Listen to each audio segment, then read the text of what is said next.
Alright, so this is a video that I'm putting out here because there's a woman that goes to church here locally.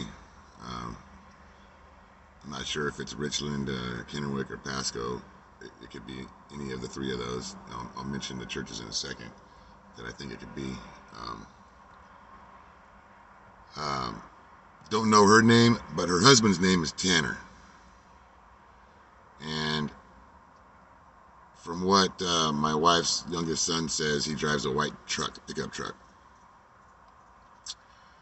I wasn't able to find him through that because there's like 15 to 20 different Tanners that live here in the Tri-Cities that are from here. So I wasn't able to narrow it down in order to put a last name to him and a face to him.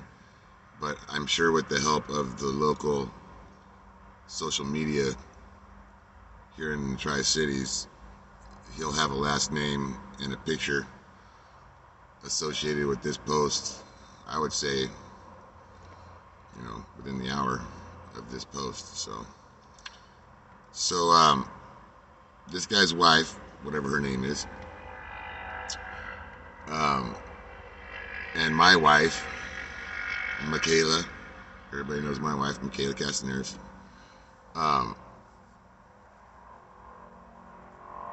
somehow hooked up at this church. The possibilities of what church it is are Life Church 7 in Richland, Cornerstone Church in Pasco. Could also be Hungry Generation Church in Pasco. It could be, let's see what else. It could be Sozo Church in Kennewick.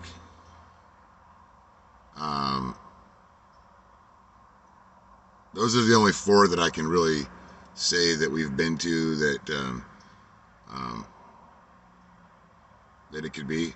I'm leaning towards Cornerstone Church in Pasco because my wife told me that she had been going to the prayer meetings there, the early morning prayer meetings,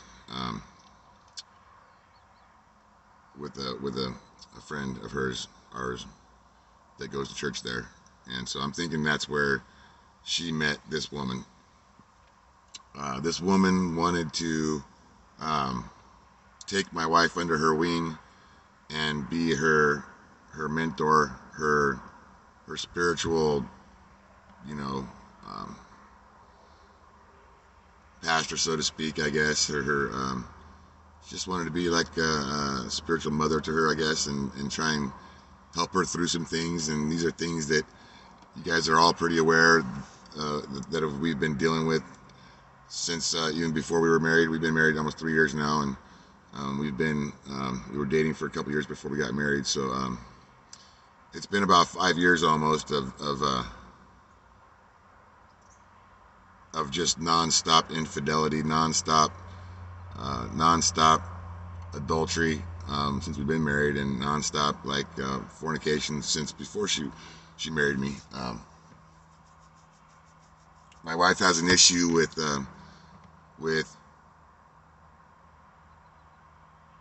seeking out trap houses, hourly motel rooms, and the most dirtbag people from this Tri-Cities area when she gets high on meth. And so she'll get high on meth and then she'll disappear, and then usually within a couple of days she'll call and I'll have to go pick her up somewhere. Sometimes I've had to go kick doors in. Sometimes I've had to have police help me get her out of places she's been in.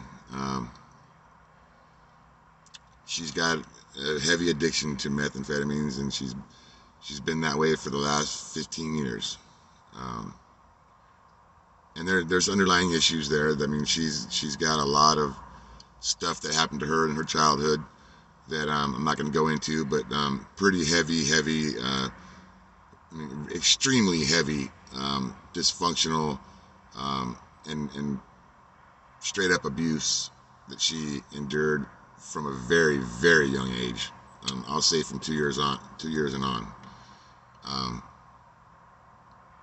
And so I understand why she uses it is to numb the pain she has. You know, she uses it to help block out all that pain that she hasn't dealt with yet, that she needs to deal with. And if she's gonna survive this thing called life for very much longer, she's gonna have to get to that first memory and relive that all of her past. And she hates to talk about the past. She talks about the past being yesterday, like if it was 10, 15 years ago. That's how much she leans on that word, the past. You know. So, anyways, that being said, she knows everybody in the Tri-Cities. And since we've been married, she's probably had, I would say, well over 100 different sexual partners than me outside of our marriage. She's been with at least that many people. Sometimes it'll be a month that she won't have with any infidelity sex with anybody, but then sometimes in a weekend, 3 or 4 days time, she'll have 5 different partners. Sometimes there's been 3 or 4, 5 at a time. And so, and those issues are issues that she'd learned from her mom. That was learned behavior that she'd learned from her mom, because that's how her mom was growing up and still is. And so I don't know. I really can't put my hand on why the meth takes her there, other than that drug just it makes you I guess horny. It makes you horny, and it makes you want to get as nasty and freaky as you can, I guess. And so when she first when she gets high, then it's just a matter of a few hours time, and she's wanting to go out there and be play the harlot, be a promiscuous, completely unfaithful person.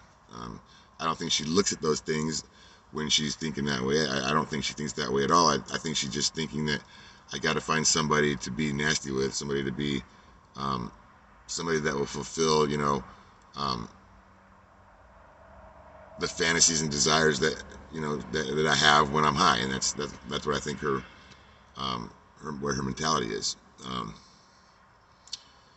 So anyways, that being said, a couple weeks ago,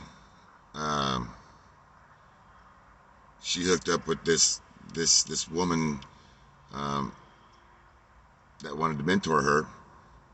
She somehow hooked up with her husband, Tanner, and at the church, and have no idea how that happened, how they had that free time together without anybody else around, where they were able to discuss it, plan it, trade phone numbers, or I have no idea how any of that happened. My wife didn't tell me any of that, but needless to say, she hooked up with this guy, and she disappeared for a couple weeks. You guys might remember me saying, I miss my wife, just come home, baby, please come home, in one of my posts. Well, it was, that's where she was. She was with this guy, Tanner. And this guy's married. He's got a family. They go to church. They're involved in the church. I don't know how involved. I don't know them, either one of them. At least by name, I may remember their faces once I put a face to them, but I don't know them by name.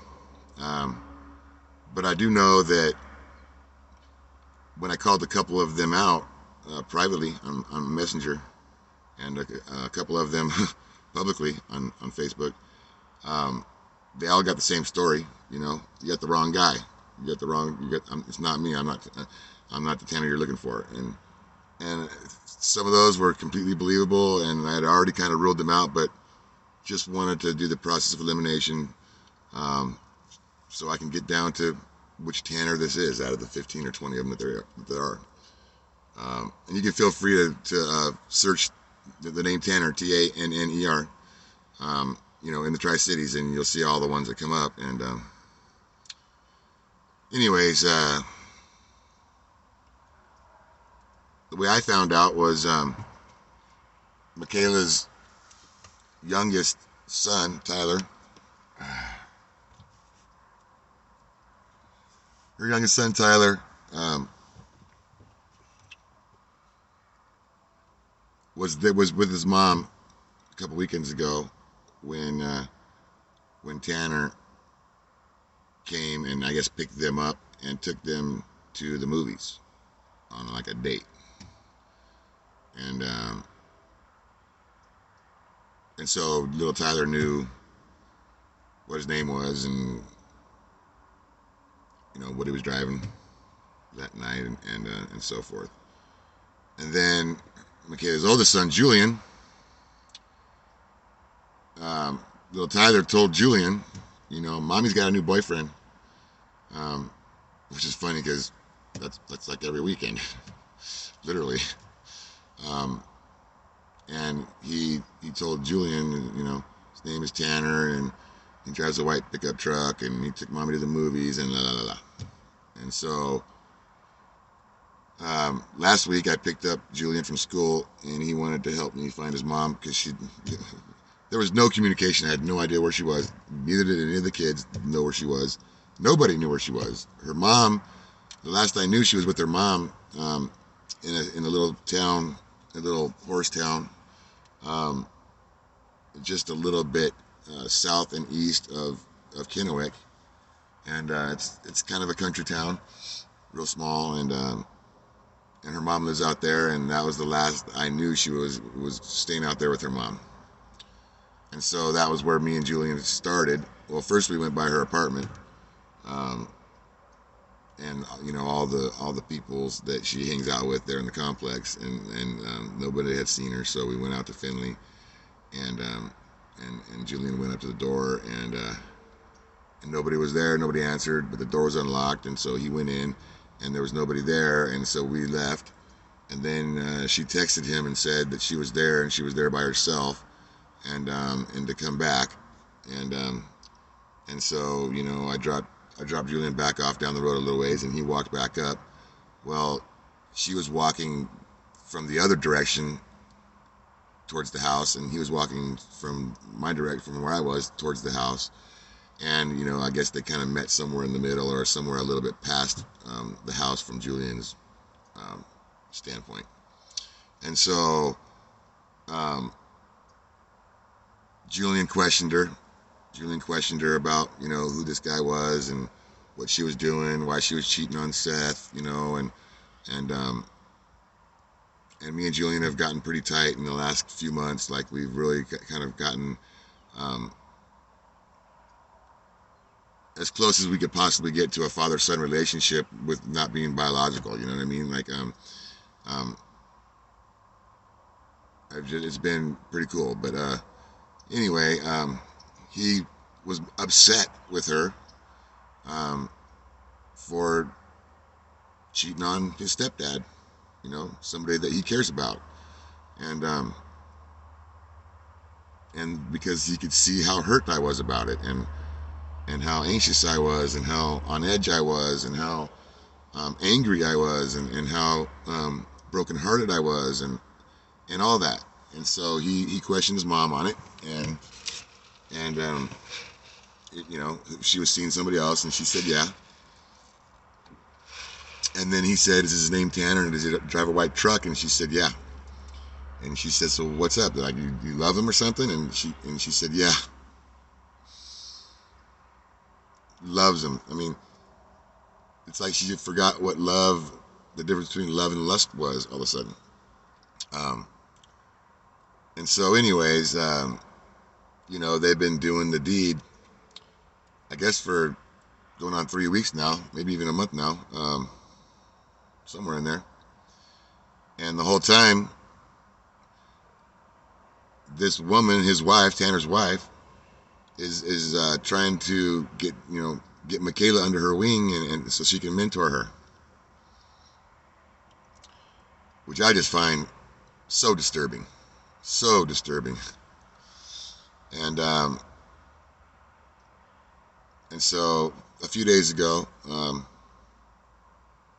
Monday in fact, um, Makayla called me.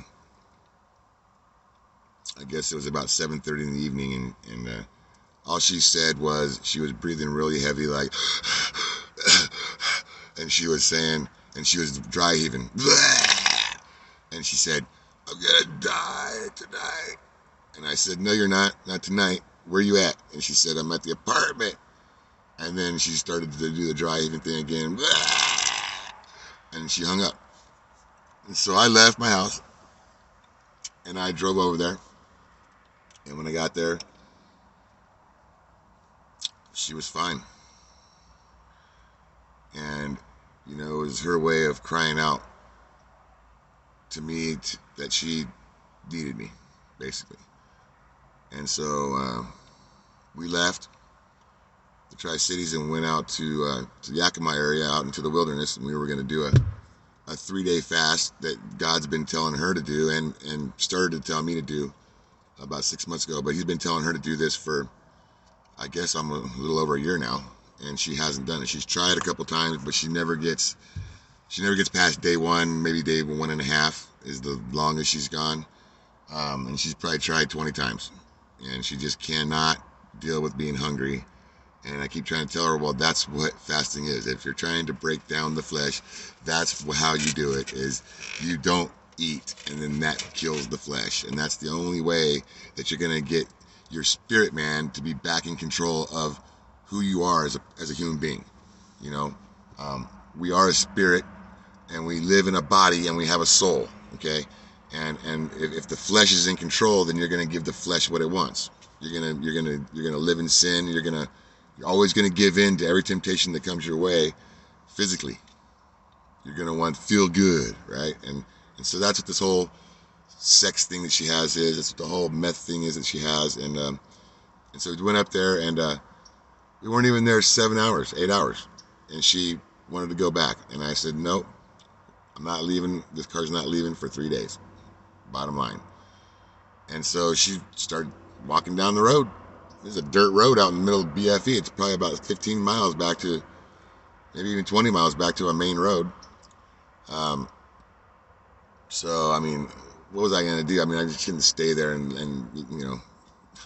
So I went and picked her up. She was, very defiant, very ragey, or, she was having meth rage big time. She didn't want to hear anything I had to say. I tried telling her that, the reason why she's so weak is because she keeps feeding the flesh, and she keeps doing it knowing what she's doing is completely unbiblical and straight up just, the type of sin that God just cannot stand. He hates divorce. He hates adultery. He hates, things like homosexuality. He hates all of those things. He hates all sin, but I mean, the Bible's very clear, when it comes to some of those sexual sins, that he just abhors those, and she knows it, and she knows that, adultery is not going to get her anything. She doesn't realize is that she's, when she makes covenant with these other men, that she's basically making me, without my consent, have covenant with all those men too. Because us being one flesh, what she does affects my spirit. Okay, and so she just will not budge on stopping that stuff. And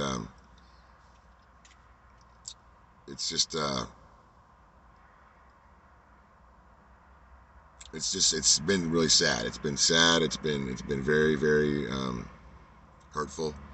My heart is like just, I mean, it's disintegrated almost. I mean, it's in a quadrillion pieces, man. It's and then she'll get sober for a couple of days, and she'll convince me that she loves me and that she's sorry, and I mean to the point where we're laying in bed and she'll start to tell me something, and if I'm looking at something else and not her, she'll tell me, no, this is what happened last time, right before all this happened, the night before all this happened. She got my attention in bed, and she said, no, I need you to look in my eyes when I'm talking to you about this. What I'm about to say, I need you to look at me. And so I turned towards her, and I was looking at her, and she said, you know that I love you, right? You know that I'm head over heels in love with you, right? You know that you're my everything. You're my best friend. You're my. And then she started singing the Celine Dion song. You know, you were my everything. You know, it was this and this because you loved me, right? And a song that she wants to sing to me at our 5-year anniversary. We're gonna get married again. Gonna be more of a formal wedding, and this was the plan. And she wanted to sing that song to me. And if you guys know her, you know that she can sing like no other. I mean, she's awesome.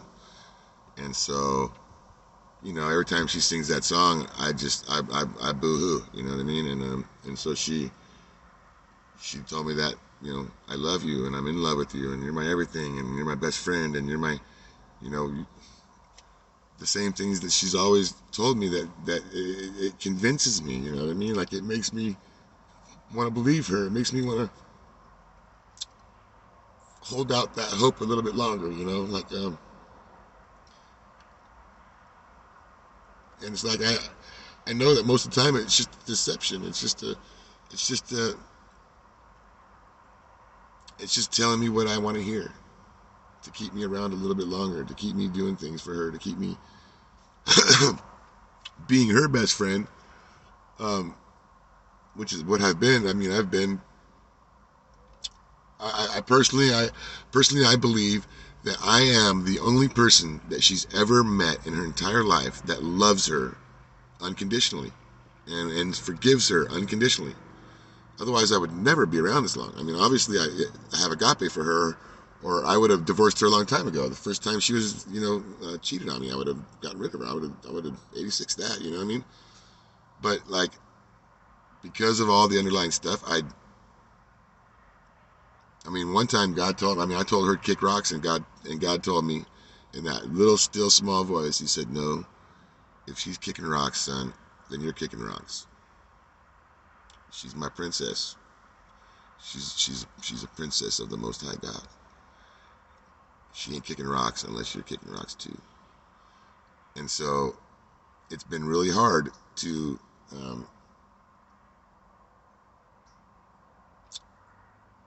want to rid myself of this just agonizing, deep pain, emotionally, you know,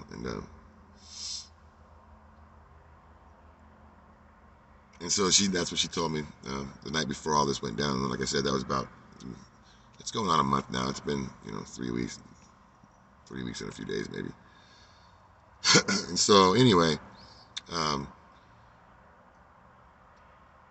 and now her thing is, you know, we're out there in the wilderness, and now her thing is that I'm not in love with you. I don't love you. I want a divorce. And I'm like, wait a minute. How are you going to divorce me, the one who is faithful to you? So you tie yourself to all these men, and you tie my soul to all these men, my spirit to all these men, in a soul tie, through your sexual covenant that you're making with these men, and then you want to divorce me because you can't be faithful? How does that make any sense? How is that biblical? How is that in any way God's word? How is that in any way being obedient to God's definition of marriage, and how a wife is supposed to treat her husband with respect and honor and you know, and submission, and you know, when that's brought up, she puts the pants on, man, and she wants to, you know, scream and yell, and, you know, be the one in control, and be the, you know, she wants me to submit to her, which, you know, I don't have a problem submitting to her, if she's respecting me, and if she's, you know, honoring me, and if she's being submissive to me, then I have no problem washing her feet. I have no problem serving her. I have no problem loving her like Christ loved the church. In fact, I love her like Christ loved the church in spite of, and even though she does what she does. She comes back from being gone, and I wash her feet when she comes home. You know, and I pray for her. I've cast demons off of her. I've gone to battle casting demons out of her 3 times, and one time I had to fast for 3 days myself to get rid of the strong man because he wouldn't leave. And at that time, I didn't know who the strong man was, but the strong man / strong woman is definitely Jezebel. And then she's got Python, she's got Leviathan, and she's been, you know, making covenant with incubus and succubus, and you know, selfishness, and I mean, there's just every time she goes out there, she comes back with more, and they're not nice. They growl at me like a dog. They hiss at me like a snake. They flail. They you know, one of the times I had to restrain her, and while I'm trying to dump holy oil on her, I'm having to hold her down at the same time because she's trying to kick my butt. And then not too long ago, on my birthday, the night after my birthday, July 17th, I picked her up from an apartment that she was at that was not good. She agreed to go with me, and we got about 3 blocks down the road, and she just screamed, "You're trying to kill me!" And she just went nutso, and she hit me, and she busted me up really good.